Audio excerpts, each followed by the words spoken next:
epinefrina, muita gente fala mal da epinefrina, porque epinefrina é isso, porque epinefrina é aquilo. Vamos lá.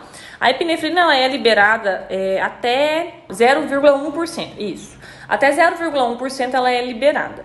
Então, eu tenho um anestésico que tem 0,07 de epinefrina. E tem um artigo que eu li, porque como eu falei, eu não sou uma pessoa de, fulano falou, eu acreditei nele. Eu entendi que ele falou, eu acreditei, mas eu gosto de baseamento, eu gosto de me basear em fato científico. A epinefrina ela é uma vasoconstritora. Então, o que significa isso? Significa que um vaso que estava dessa espessura, nossa pele ela tem um monte de ramificação de vasinhos sanguíneos. Então, um vasinho que estava dessa espessura, a gente passou a epinefrina ali, ele diminui a espessura, ele fica mais fininho. Então, é por isso que a gente chama de vasoconstritor. Diminui o tamanho dos vasos. Por que isso é bom na hora do meu atendimento? Porque eu não quero muito sangue, eu não quero muita linfa, eu não quero inchaço, eu não quero processo inflamatório. Então, quando eu diminuo o calibre desses vasos, eu aumento a minha chance de fixação, porque eu estou controlando o processo inflamatório.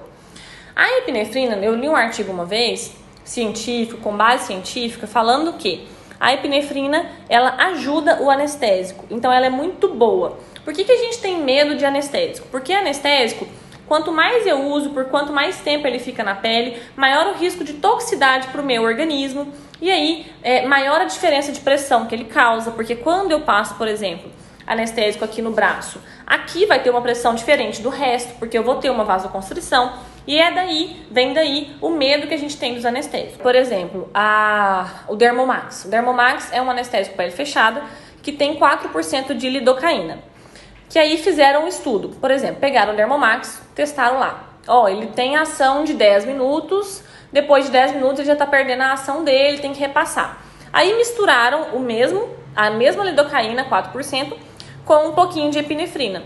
Todos os anestésicos que eles misturaram com a epinefrina, percebeu-se que esses anestésicos, eles tinham uma maior ação, um tempo de ação maior. Então, por exemplo, se antes, sem a epinefrina, ele durava 10 minutos, com a epinefrina, ele durava meia hora.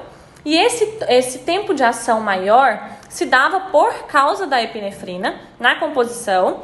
E aí, a pessoa precisava usar menos quantidade de anestésico. Então, quanto menos anestésico eu passo, melhor para mim e melhor para a saúde do meu cliente. Então, a epinefrina, ela é um aliado. Lógico, tem que saber usar, tem que saber composição, tem que saber um monte de coisa.